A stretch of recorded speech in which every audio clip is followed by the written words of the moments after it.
श्री चैतन्य महाप्रभु भावावेश में गंभीरा में रहते हैं। द्वार पर उनकी सेवा में श्री स्वरूप गोस्वामी जी और राय रामानंद रहते हैं। दोनों को बुलाकर के श्री चैतन्य महाप्रभु कहते हैं, कृष्ण कब आएंगे, कृष्ण मुझे कब मिलेंगे, ये महाप्रभु जगन्नाथ मुझे कब स्वीकार करेंगे। तब राय रामानंद समझाते हैं, महाप्रभु जी आप थोड़ा कुछ पा तो लीजिए, थोड़ा विश्राम कर लीजिए, थोड़ा आराम कर लीजिए, ठाकुर जी प्राप्त करेंगे आपको। अरे मैं कहीं सो गया और ठाकुर जी आ गए और मैं नहीं मिल पाया तो मैं नहीं सोने जाऊंगा। सोते नहीं थे, पूरे दिन बैठे रहते, ठाकुर जी आएंगे। आप कुछ पा लीजिए। मैं कैसे पा सकता हूं? अरे एक प्रियतमा बिना प्रियतम को देखे कैसे भोजन कर सकती है? मैं नहीं पाऊंगा।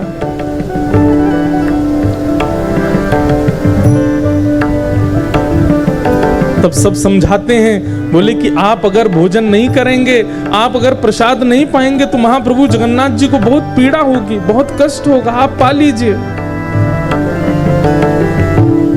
राय रामानंद कहते, महाप्रभु जी आप प्रसाद पाएंगे ना? तो ठाकुर जी आए थे थोड़ी देर पहले, मुझसे कह के गए थे कि अगर चैतन्य महाप्रभु प्रसाद पाएंगे तो मैं अर्धरात्रि में आऊंगा।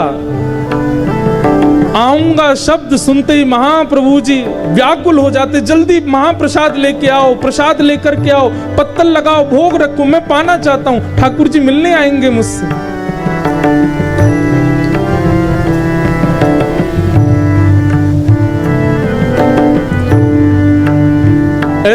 ऐसे कभी कभी झूठ बोल करके महाप्रभु जी को प्रसाद पवाते राय रामानंद। सेवा में रहते हैं गोविंद, बस देखते रहते हैं कि महाप्रभु जी को कोई पीड़ा ना हो। सोते सोते अचानक उठ जाते, अरे अर्धरात्रि हो गई, ठाकुर जी आए होंगे, मैं उठ नहीं पाया, मैं देख नहीं पाया, मैं मिल नहीं पाया। और इतने में तो कूद पड़ते, दौड़ पड़ते, श्री जगन्नाथ महाप्रभु के मंदिर की ओर चले जाते। पीछे पीछे सब शिष्य जन भागते, बोले महाप्रभु जी अभी मंदिर बंद है, अभी द्वार बंद है, आप कहां जा रहे हैं?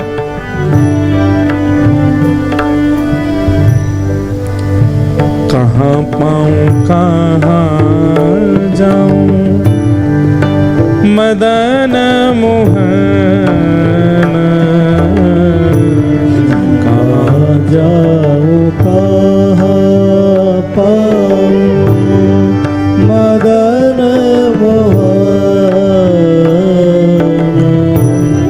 कहां मोर प्राण धन ब्रजेंद्र नंद, कहां मोर प्राण धन ब्रजेंद्र नंद। ऐसी अवस्था में रहते हैं महाप्रभु जी।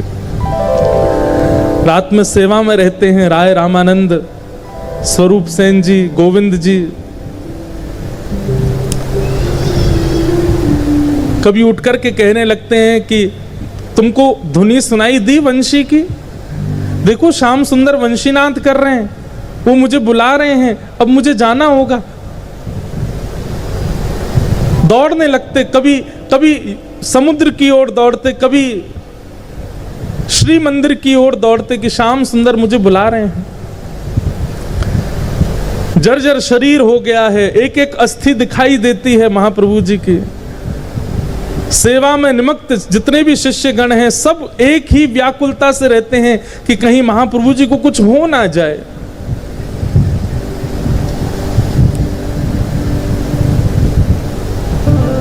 एक दिन अर्धरात्रि में सब बिल्कुल सावधानी से बैठे थे। अरे शिष्यगण सोते नहीं थे कि महाप्रभु जी को नींद आ जाए तो हम लोग नहीं सो गए तो कहीं उठ के चले ना जाए।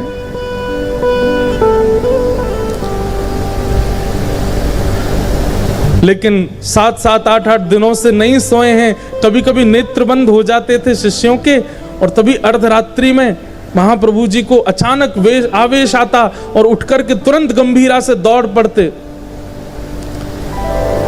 आज जैसे ही रात्रि में सबकी निद्रा खुली, देखा महाप्रभु जी कहाँ हैं। भीतर जाकर के खोजने लगे तो महाप्रभु जी नहीं मिले।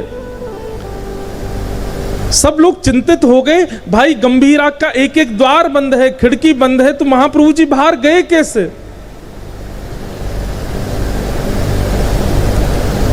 कोई किधर दौड़ा, कोई कहीं, पूरे जगन्नाथपुरी में दौड़ रहे हैं, कहां हैं चैतन्य महाप्रभु।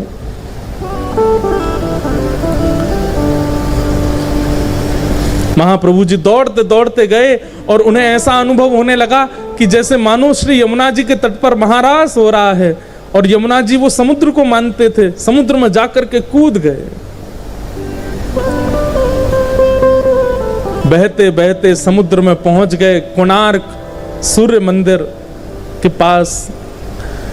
यहां सब शिष्यगण ढूंढते ढूंढते जब समुद्र के तट पर आए, दूर दूर तक महाप्रभु जी नहीं दिख रहे हैं, रो रहे हैं, विलाप कर रहे हैं, कहां चले गए आप।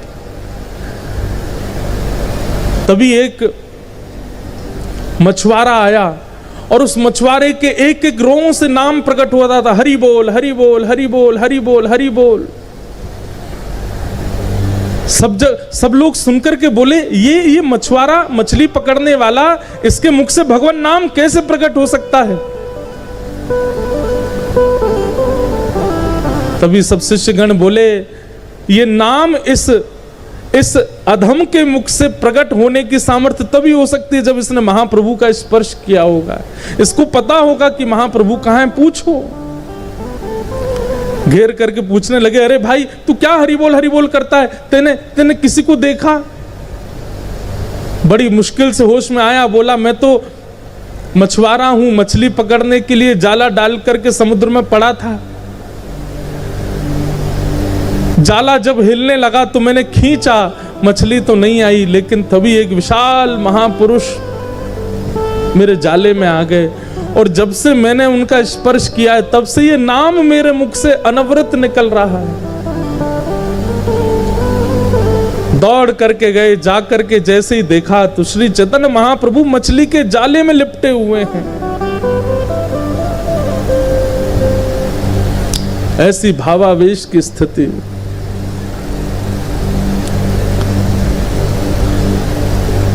ऐसा वर्णन आता है महाप्रभु जी के चरित्र में कि पिछले कितने दिनों से महाप्रभु जी ने प्रसाद नहीं पाया है। एक एक ग्रंथि, जितने गांठ होती हैं शरीर में, सब गांठ खुल गई हैं। यहां से हाथ लटक गया है, यहां से सब पंजे लटक गए हैं, पैरों के जो जोड़ हैं वे सब खुल गए हैं। मानो शरीर जितना था उससे कुछ गुना बड़ा लग रहा है। ये स्थिति देख करके सब घबरा गए। सबने महाप्रभु जी को बाहर निकाला। नमक के पानी से घाव और ज्यादा भर गए थे। चारों तरफ बैठ करके सब कीर्तन करने लगे, हरे कृष्ण कृष्ण कृष्ण हरे हरे, हरे राम राम राम हरे हरे। नाम जब सुन करके, जब अखंड नाम संकीर्तन कहा गया, तब महाप्रभु जी थोड़े ध्यान में आए, भाव में आए। तब सभी शिष्यगण उनको गोद में लेकर के पुनः गंभीरा पहुंच गए। जाकर के लेप लगाते हैं, हल्दी लगाते हैं, उनको विराजमान करते हैं। बोले महाप्रभु जी आप कहां चले गए थे। तभी कहते हैं, अरे गोविंद, वंशी बज रही थी, श्याम सुंदर सब सखियों को नौका में विराजमान करके यमुना विहार के लिए जा रहे थे, पर मैं अभागी विलंब कर गई। मैं जब तक यमुना तट पर दौड़ करके गई तब तक तो नाव मध्य में चली गई। नाव पकड़ने के लिए मैं यमुना जी में कूद गई, पर इतना अथाह जल था कि नाव तो चली गई, मैं डूबती रह गई। सब दंडवत करते, सब प्रणाम करते, सब वंदन करते महाप्रभु जी के इस महाभाव को। कहते हैं श्री चैतन्य महाप्रभु अगर कभी गंभीरा से भाव स्थिति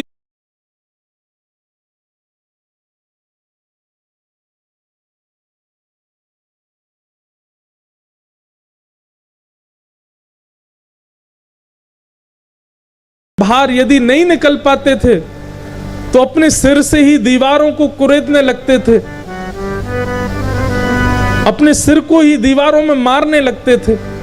सब शिष्यगण दौड़ के जाते, महाप्रभु जी आप क्या कर रहे हैं? अरे वंशी बजा रहे हैं, श्याम सुंदर मुझे बुला रहे हैं, मुझे जाना है, मैं विलंब कर रही हूं, अरे मुझे जाना है, द्वार नहीं मिल रहा है।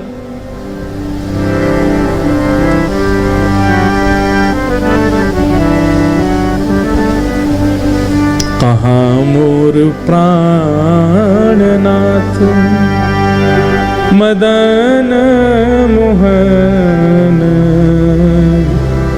कहाँ जाऊं कहाँ पाऊं ब्रजेंद्र। इसी भाव में रहते। अर्धरात्रि का पूरे दिन केवल अर्धरात्रि का चिंतन करते थे, क्योंकि रात में ही ठाकुर जी रास विहार करते हैं। अर्धरात्रि का समय एक दिन हुआ, सब सचेत बैठे थे कि महाप्रभु जी कहीं चले ना जाएं। भले ही शरीर में कितने भी घाव हो, भले ही शरीर में कितनी भी पीड़ा हो जाती हो, लेकिन अर्धरात्रि में महाप्रभु जी को ऐसी वेणु का नाद सुनाई देता था, दौड़ पड़ते थे, जाने कहां से ऊर्जा आती थी उनमें।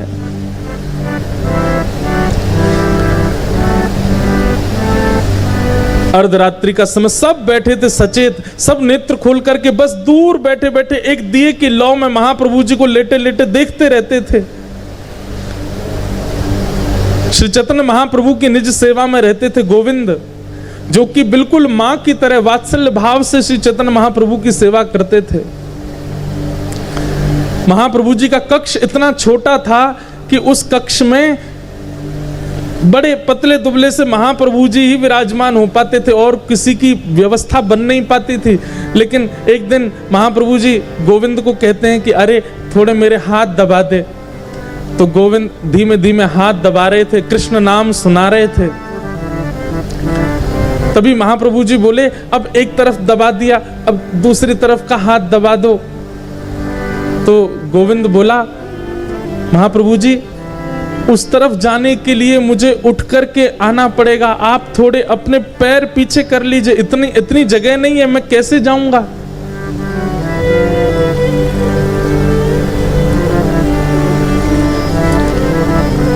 आप थोड़ा सा उठ के बैठ जाइए। तो महाप्रभु जी बोले अरे तू जानता नहीं, उठ के बैठने में मुझे हाथ खड़े करने पड़ेंगे, बैठना पड़ेगा, इतनी देर मेरा नाम छूट जाएगा, इतनी देर मेरा स्मरण छूट जाएगा।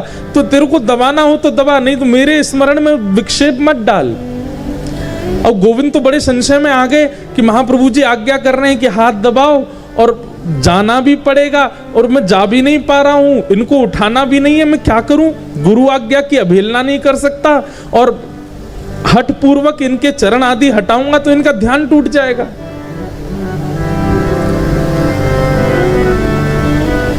लांघना किसी को चाहिए नहीं, क्योंकि लांघने से लांघने वाले के पुण्य खत्म हो जाते हैं। और वो भी लांघने में कोई सामान्य व्यक्ति हो तो कुछ पुण्य घटते हो, लेकिन चैतन्य महाप्रभु जैसे महाभाव में रहने वाले महापुरुष, उनको यदि लांघ लिया जाएगा तो पुण्य तो शून्य हो जाएगा। लेकिन गोविंद बोले कि गुरु आज्ञा पहले है। तभी एक नवीन वस्त्र लाए, महाप्रभु जी को उड़ा दिया ताकि उनके अंग का मुझे दर्शन ना हो, और महाप्रभु जी पर वो वस्त्र डाल करके तुरंत गोविंद लांघ गए और लांघ करके दूसरे हाथ को दबाने लगे। रात भर दबाते रहे। अर्धरात्रि का समय हुआ, अचानक महाप्रभु जी उठ करके बैठ गए और बैठ करके देखा गोविंद, अरे ये तू इतने से स्थान में कोने में ये सिकुड़ करके क्यों बैठा है। और तभी देखा तो द्वार पर गोविंद की भोजन का पत्तल रखी थी, वहां महाप्रसाद रखा था। अरे तेने महाप्रसाद नहीं पाया, आज तेने कुछ पाया नहीं रात्रि में। गोविंद बोले मैं आपकी सेवा में था और इस हाथ को दबाते दबाते जब आप सो गए तो मैंने विचार किया अब मैं उस पार कैसे जाऊं। चैतन्य महाप्रभु बोले अरे तो तू इस पार भी तो आया था, इस पार कैसे आया था। गोविंद बोले वो तो मैं आपको लांघ करके आया था। चैतन्य महाप्रभु हंसने लगे, तू गुरु को लांघ गया। और जब तू लांग करके अपराध कर ही चुका था तो वापस जाने में तुझको इतना संकोच क्यों हो रहा था? फिर से लांग जाता। बंधुओं, महाप्रभु जी के अनुयायियों की भाव दशा देखिए। गोविंद कहता है कि आपको लांघ करके इधर आने में मेरे पुण्य घटे, मेरे पुण्य क्षीण हो गए, शून्य हो गए, लेकिन आपको लांघने के लिए आपकी इच्छा थी कि मैं इस हाथ को आकर के दबाऊं। आपकी आज्ञा प्रधान थी और उस आज्ञा की प्रधानता में मेरे पुण्य क्षीण हो जाए, मुझे उसमें कोई संशय नहीं। आपको पुनः लांघ करके उस तरफ जाना वो मेरी भूख थी, मेरी क्षुधा थी, मेरी इच्छा थी, और मैं अपनी इच्छा के लिए अपने गुरु को नहीं लांघ सकता। रात भर बैठे रहे। महाप्रभु जी हृदय से लगा लेते, और महाप्रभु जी जिसको हृदय से लगाते ना उसको साक्षात जगन्नाथ जी का दर्शन हो जाता था।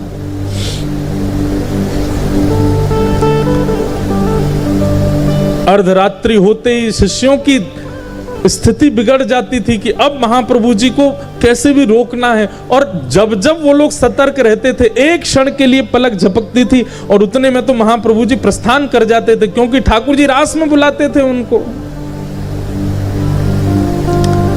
लोग कहते हैं वृंदावन में रोज रास होता है, अरे जगन्नाथपुरी में भी रोज रास होता है, इसलिए ठाकुर जी रोज रात्रि में पुष्पों का श्रृंगार करते हैं। हमें लगता है शयन के लिए जा रहे हैं, नहीं नहीं, कपाट बंद करके ठाकुर जी रास के लिए प्रस्थान कर रहे हैं।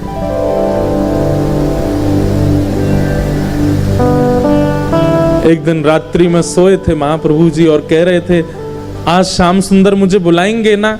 सब शिष्यगण कहते हाँ, आप प्रेम से सो जाएंगे तो बुला। अच्छा मैं सो जाऊंगा तो फिर ठाकुर जी बुलाएंगे मुझे, कि हम उठा देंगे ना आपको? सो जाते। शिष्यगण देखते देखते देखते जैसे ही पलक झपकते अपनी, इतने में ही देखा कि महाप्रभु जी तो प्रस्थान कर गए। इतनी द्रुत गति से दौड़ रहे हैं, तभी सबके नेत्र खुले, सब उठकर के पीछे पीछे दौड़ने लगे। कोई किसी गली में गया, कोई किसी मोहल्ले में गया, कोई गुंडीचा की तरफ गया, कोई समुद्र की तरफ गया। महाप्रभु जी कहां चले गए? तभी एक दृष्टि पड़ी कि बड़ी द्रुत गति में, भावावेश में, कहां मोर प्राण धन, कहां मोर प्राणनाथ, कहां मोर जीवन धन, ऐसा कहते हुए महाप्रभु जी दौड़ रहे हैं। और तभी सिंह द्वार से जगन्नाथ मंदिर में प्रवेश कर गए। शिष्यों ने एक दूसरे को आवाज लगाई, महाप्रभु जी श्री जगन्नाथ मंदिर में, सब आओ। दौड़ करके जाकर के देखा, महाप्रभु जी दौड़ते हुए ऊपर प्रवेश कर रहे हैं। रोज का नियम था कि एक परिक्रमा लगा करके तब दर्शन करने जाते थे, पर आज परिक्रमा नहीं लगाई महाप्रभु जी ने, सीधे मंदिर में प्रवेश कर लिया। और मंदिर में प्रवेश करके महाप्रभु जी का आज भी स्थान है, गरुड़ स्तंभ के पीछे से ही वो दर्शन करते थे। लेकिन आज गरुड़ स्तंभ को भी पार कर गए। प्रथम दोहरी पार की, द्वितीय दोहरी पार की, तृतीय दोहरी पार की, और एक छलांग मार करके प्रवेश कर गए गर्भगृह में।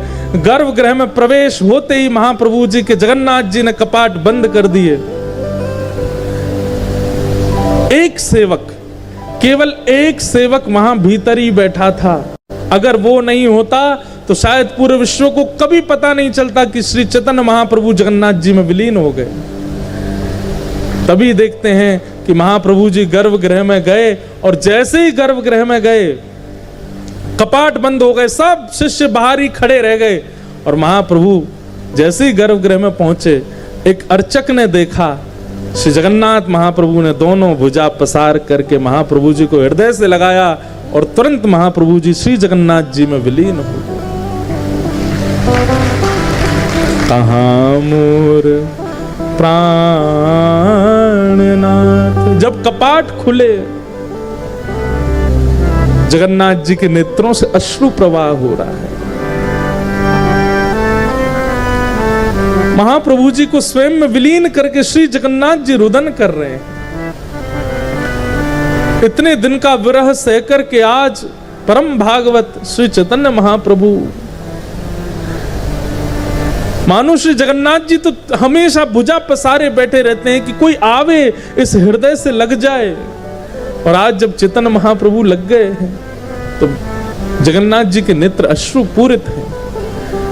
और जैसे ही इस दशा को देखा, बाहर खड़े हुए सब भक्त जन रुदन करने लगे। सब ढूंढ रहे हैं, पूछ रहे हैं कहां गए महाप्रभु जी, अभी तो गर्भगृह में प्रविष्ट हुए। तभी रोते हुए एक पुजारी बाहर आए और उन्होंने आकर के सबको समाचार दिया, मेरे सन्मुख मेरे नेत्रों के सामने महाप्रभु जी जगन्नाथ जी में विलीन हो गए।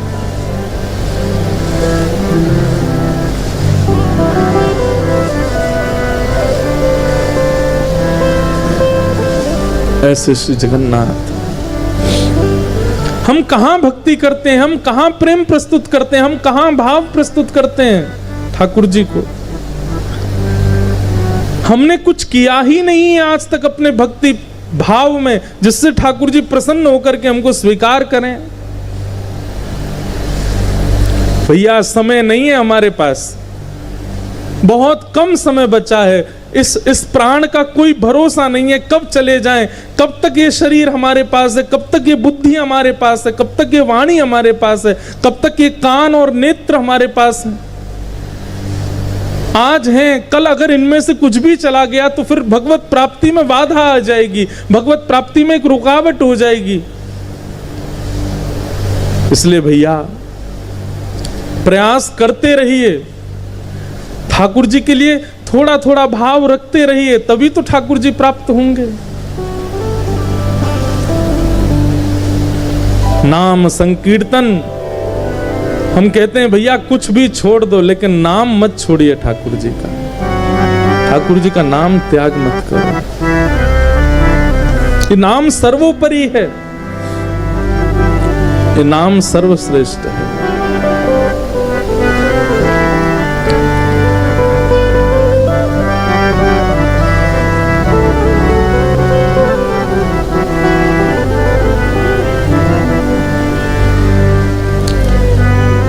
चैतन्य महाप्रभु विलीन हो गए ठाकुर जी में। एक कीर्तन तो सबको पता है, महामंत्र गौड़िया वैष्णव संप्रदाय में गाया ही जाता है, परंतु एक कीर्तन महाप्रभु जी को अति प्रिय था।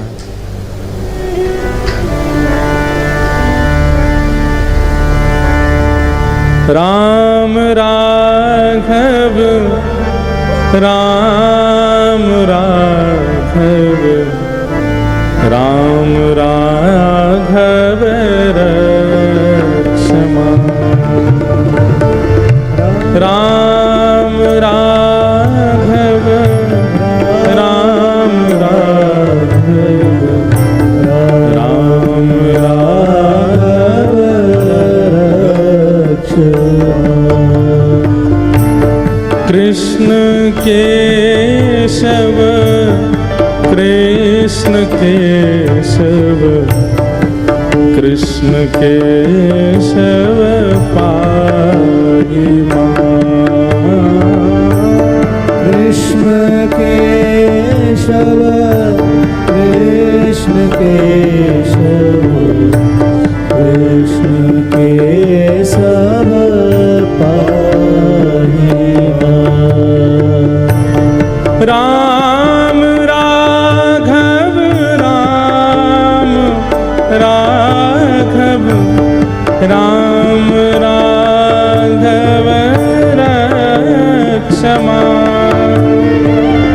राम राघव राम राघव राम राघव रक्षमा।